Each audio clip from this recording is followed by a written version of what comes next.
قرآن ایک الگ ہی کتاب ہے اور ایک الگ ہی کلاس۔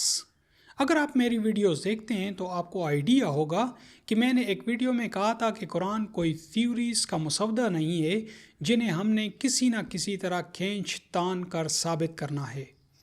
قرآن فیکٹس یعنی حقائق اور علم ان حقائق کی جانکاری کا نام ہے جنہیں ہم نے ڈسکور اور ویریفائی کرنا ہے۔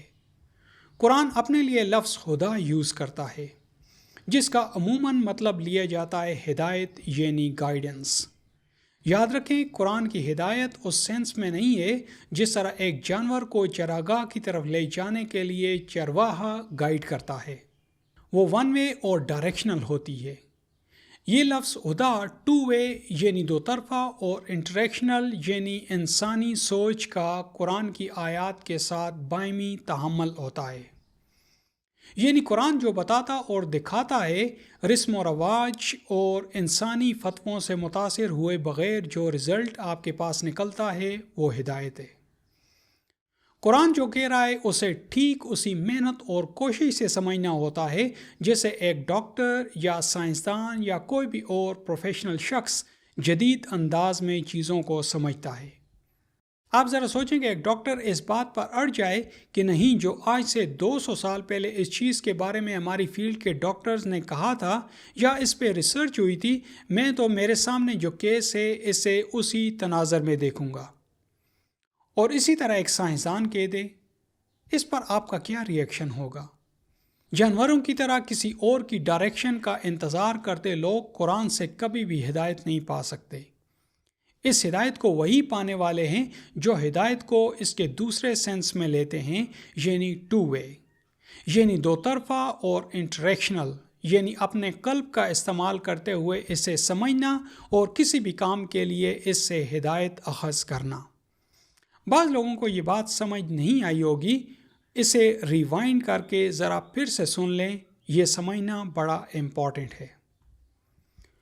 قرآن ایک عام انسان کو بار بار ہدایت کی اسی اپروچ کے ساتھ بلاتا ہے، یعنی صحیح راہ کے صحیح تعین کے لیے قرآن بار بار دعوت دیتا ہے کہ اس کی آیات پر غور کرو، یعنی یہ ایسی چیز ہے جس کی قدم قدم پر ضرورت ہے، مگر انسانی لکھی کتابوں سے متاثر ہو کر ہم نے یہ سمجھ لیا کہ ہمیں تو ہدایت مل گئی ہے، یہ دعوت غیر مسلموں کے لیے ہے۔ اس دعوت عام کے برعکس ایک طبقہ اس بات پر اصرار کرتا ہے کہ قرآن کو وہی لوگ سمجھتے ہیں، اس لیے قرآن کو انہی سے سمجھا جائے۔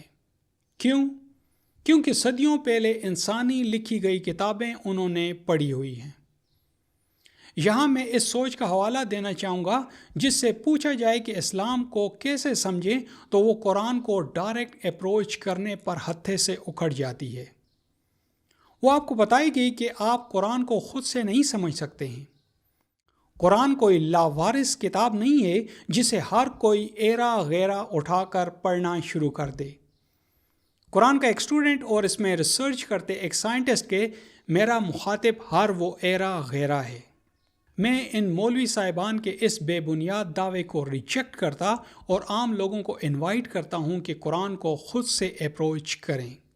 قرآن آپ کو حیران کر دے گا، بلکہ پشیمان کر دے گا اس وقت پر جو آپ نے کتابوں کے فالوورز کو فالو کرتے گزارا ہوگا۔ چلیے، جو ہم دیکھنے جا رہے ہیں اس سے آپ کو کسی حد تک یہ بھی سمجھ آ جائے گا کہ قرآن جب کہتا ہے کہ اس کو جمع کرنا اور پھر اسے پریکٹیکل شکل میں ایکسپلین کرنا ہمارے ذمے ہے، تو اس سے اس کا کیا مطلب ہوتا ہے۔ سورہ یاسین کی اس آیت کے سلسلے میں جب ہم چند مفسرین کی تفاسیر کو کنسلٹ کرتے ہیں تو ہمیں اس میں ان کا یہ ترجمہ اور کچھ اس طرح کی تشریح ملتی ہے: جس نے تمہارے لیے سبز درخت سے آگ پیدا کی جبھی تم اس سے سلگاتے ہو۔ یہاں دو درختوں مارخ اور عفار کا ذکر کیا جا رہا ہے، جس سے عرب چکماک یعنی ایک خاص قسم کے پتھروں کی طرح رگڑ کر ان سے آگ نکالتے تھے۔ بالکل ٹھیک، پر اس سے اس کا مطلب ہوگا کہ اس آیت کے مخاطب تو وہی صحرا کے عرب ہی رہے۔ اب اس آیت میں ہمارے لیے کوئی چیز انٹرسٹنگ اور اپیلنگ نہیں رہی۔ یاد رکھیں کتابوں میں لکھی تاریخ کے برعکس نبی اور ان کے اسٹوڈنٹس اور ساتھیوں کے کافی وقت بعد تک قرآن ایک ڈائنامک یعنی ایک متحرک کتاب رہی، یعنی اسے اسی طرح دیکھا اور ہینڈل کیا جاتا رہا جس طرح یہ ہے۔ ہر لمحے مومنین اس سے اپنے آپ کو اسی طرح اپڈیٹ کرتے جس طرح ایک جدید سسٹم اپنے آپ کو ہر کچھ ٹائم بعد اپڈیٹ کر رہا ہوتا ہے۔ پر پھر کچھ 200-250 سال بعد قرآن سے یہ تعلق کمزور اور اس کے برعکس تاریخ کے واقعات اور سنی سنائی باتوں سے یہ تعلق جڑتا چلا گیا۔ پتہ ہے کیوں؟ وہ پھر کسی اور ویڈیو میں۔ اور اس کے بعد قرآن ایک جامد کتاب بن کر رہ گئی، کیونکہ اب وہ لوگ ہی نہیں رہے تھے اور پھر وہ عروج بھی ختم ہو گیا۔ آپ دیکھیں گے کہ صدیاں گزر گئیں پر قرآن کی اس آیت کی جو تشریح تاریخ سے جڑے لوگوں نے کی یہ وہی جامد رہی۔ قرآن سے جڑے مومنین تو رہے نہیں جو قرآن سے اپنے آپ کو اپڈیٹ کرتے اور ڈسکور کرتے جاتے کہ یہ آیت کیا کہہ رہی ہے۔ اس آیت کی یہ تشریح غالباً 10ویں 11ویں صدی میں لکھی گئی اولین تشریح یا تفاسیر میں سے ہے، اور یہ اس وقت تک بھی جاری ہے جبکہ راکٹ کائنات کی وسعتوں میں دوسری دنیاؤں کو تلاش کرتے اور کائنات کے رازوں کو کھوجتے پھر رہے ہیں۔ اس سے پہلے کہ ہم دیکھیں کہ یہ آیت کیا کہہ رہی ہے، اس سے پہلے اگر ہلکا سا ہم یہ دیکھ لیں کہ ہماری موجودہ حالت ایسی کیوں ہے تو آپ کو یہ بات زیادہ بہتر انداز میں سمجھ آئے گی۔ جب دین کے اسکالر بنے لوگوں کی طرف سے اس سوال کہ ہم قرآن کو سمجھنے کے لیے کون سا ترجمہ پڑھیں کہا جائے کہ تم کوئی سا بھی ترجمہ نہ پڑھو، قرآن کوئی لاوارث کتاب نہیں ہے کہ آپ اسے خود سے پڑھنا اور سمجھنا شروع کر دو، تو اصل میں اس سے ان کا مطلب ہوتا ہے کہ وہ قرآن کے ایکسپرٹ ہیں اور قرآن انہی سے سمجھا جائے۔ تو اب ایکسپرٹس یعنی ماہرین کے ہوتے ہوئے تو ہر کسی کو تو اجازت نہیں دی جا سکتی کہ وہ خود سے سمجھنا شروع کر دے۔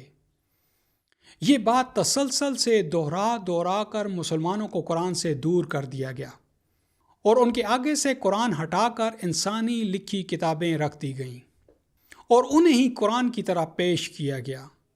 تو پھر جب پارلیمنٹ کا ممبر یہ سمجھنے کے لیے کہ قرآن فیصلے کے لیے کیا آئین دیتا ہے، سپریم کورٹ کا جج یہ سمجھنے کے لیے کہ قرآن کی گئی قانون سازی کی کس طرح اپلیکیشن کرتا اور بیانات کو جج کرنے کا کیا طریقہ بتاتا ہے، وہ میٹرک لیول کی تعلیم کے ایک مولانا صاحب یا مدرسے کے ایک طالب علم کے آگے یہ سوچ کر بیٹھے کہ یہ شخص اسے قرآن سمجھائے گا، تو پھر پارلیمنٹ میں کی گئی قانون سازی عام لوگوں کے لیے خود سوزی کی وجہ بن جائے اور انصاف کے نظام میں پاکستان کی رینکنگ اگر 132ویں نمبر پر ہو تو یہ کوئی عجب بات نہیں۔ جب پولیس آفیسر اور پولیس آئی جی اس عظیم کتاب سے بے خبر جو اسے اس کی فیلڈ کے بارے میں وہ بتائے جو اسے دنیا کی لیڈنگ انویسٹیگیشن آفیسر کی صف میں لا کھڑا کر دے، صرف ثواب کی غرض سے کسی صاحب کے آگے دو زانو بیٹھے گا، تو پاکستان میں سیکیورٹی کے حالات پہ مجھے کوئی حیرانگی نہیں ہوگی، کیونکہ قرآن کا جو امیج اس کے دماغ میں ہے اسے اس کی زبان نہیں اس کا عمل شو کر رہا ہے۔ اسی طرح ڈاکٹرز، سائنٹسٹ اور دوسری فیلڈز کے لوگ سارے علوم کی سورس بک یعنی قرآن کو چھوڑ کر باہر ممالک میں کی گئی ریسرچ کا انتظار کریں اور اس پر انحصار کریں اور اسی سے یہ رپورٹس کی طرح اپنا کام چلائیں اور فری ٹائم میں قرآن کو سمجھنے کے لیے صدیوں پرانی تفاسیر کی کتابیں کھول کر بیٹھ جائیں اور اس سے اسلام اور زندگی کو سمجھیں اور سوچیں کہ یہی اسلام اور یہی قرآن ہے، تو فلسطین کی بربادی اور ایسے میں اس خبر کو ہمیں قطعاً حیران نہیں کرنا چاہیے۔ جب ہم قرآن کو چھوڑ دیں گے تو کسی بھی مفتی صاحب کے کہے الفاظ ہمارے لیے آسمانی وحی بن جائیں گے۔ مولانا محمد زاہد عزیز کھیل یہ افغانستان کے مفتی اعظم ہیں، اور جب یہ بات کرتے ہیں تو سمجھا جاتا ہے ملا ہیبت اللہ بات کر رہے ہیں، کیونکہ مفتی اعظم جو ہیں وہ امیر کی زبان ہی بولتے ہیں۔ جو حقانی گروپ ملا یعقوب وہ سیاسی لوگ بھی ہیں۔ تو یہ مفتی اعظم نے کہا کہ پاکستان کے اندر تحریک طالبان پاکستان کی مسلح جدوجہد کو جائز اور افغان سمیت دنیا بھر کے مسلمانوں پر اس کی حمایت کرنے کا فرض ہے۔ مطلب جو مفتی اعظم ہے نا افغانستان کے، وہ کہہ رہے ہیں کہ ٹی ٹی پی جو پاکستان کے اندر دہشت گردی کر رہی ہے، مسلح جدوجہد کر رہی ہے، وہ جائز ہے اور پوری دنیا کو ان کی مدد کرنی چاہیے اور ان کو حمایت کرنے کو فرض اور واجب قرار دیا ہے، اور ان پر عمل اپنے گناؤنے مقاصد کا جواز۔ پھر مختلف چیزیں ہمارے لیے خدا بن جائیں گی۔ آئیے کہ سارے خداؤں کو چھوڑ کر اس کتاب حکیم سے پوچھتے ہیں کہ یہ آیت ہمیں کیا بتاتی ہے۔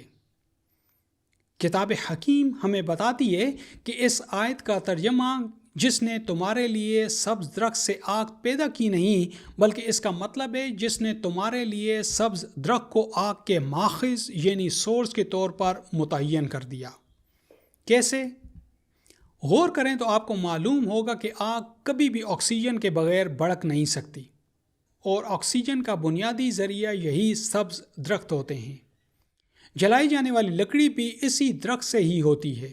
درخت فوٹو سینتھسس کے عمل کے ذریعے مختلف اجزاء کو مختلف پروسیسز سے گزار کر لکڑی میں تبدیل کر دیتا ہے۔ جب لکڑی جلتی ہے تو اس میں موجود کاربن دوبارہ آکسیجن کے ساتھ مل کر کاربن ڈائی آکسائڈ بناتا اور اس عمل کے دوران حرارت اور روشنی پیدا ہوتی ہے، یعنی آگ۔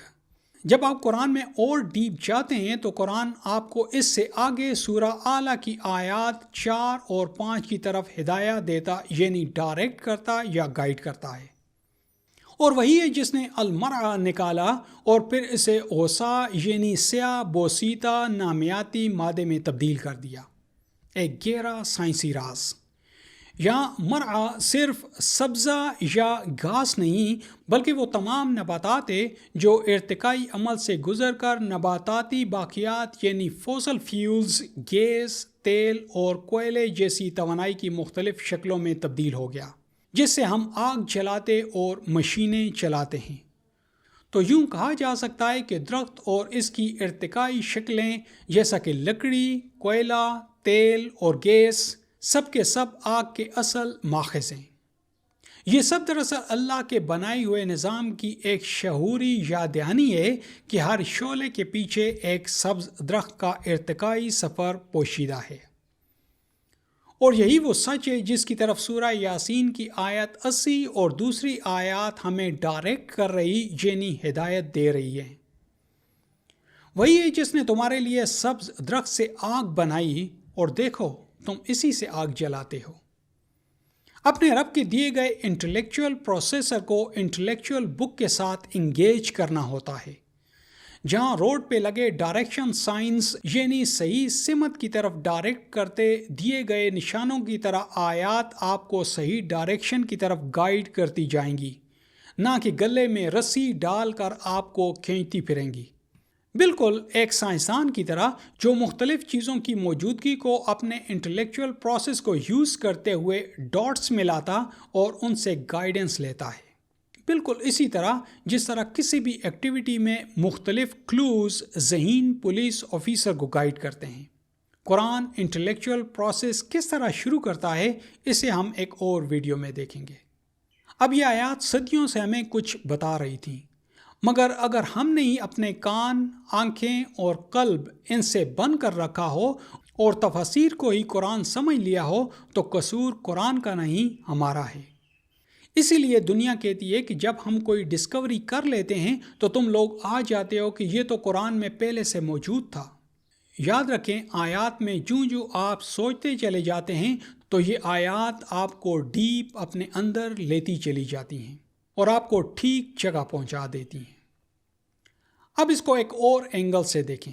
اسی تیل اور گیس، آکسیجن اور جو بھی اور شکلیں ہیں، جب ان کی ریورس انجینئرنگ کی جائے تو تب بھی بات سبز درخت پر آ کر ختم ہوگی۔ آج کل بائیو فیول توانائی حاصل کرنے کی ایک شکل ہے، وہ بھی سبز درختوں سے ہی لیا جا رہا ہے۔ ابھی انسانیت جہاں تک پہنچی ہے پتہ نہیں آیات آگے کیا کیا دکھا رہی ہیں۔ ہم دنیا سے پہلے اس تک پہنچ سکتے ہیں، بس اپنی آنکھوں کے آگے سے یہ خود رکھے پردے اور قرآن پر انسانی لکھی کتابوں کو فوقیت دیتے لوگوں کو سامنے سے ہٹا دو۔ بس مومنین کو ان تفاسیر اور ان مولانا حضرات کو چھوڑ کر خود سے قرآن کو ٹیک اپ کرنا ہوگا۔ اسکولز اور کالجز میں قرآن کو اتنے ہی انٹرسٹنگ انداز میں لانچ کرنا ہوگا جتنا قرآن خود انٹرسٹنگ ہے، یونیورسٹیز ڈپارٹمنٹس میں اس پر اسی طرح پیور ریسرچ کرنی ہوگی جس طرح قرآن خود سکھاتا ہے، تاکہ دنیا یہاں کے تعلیمی اداروں کا رخ کرے۔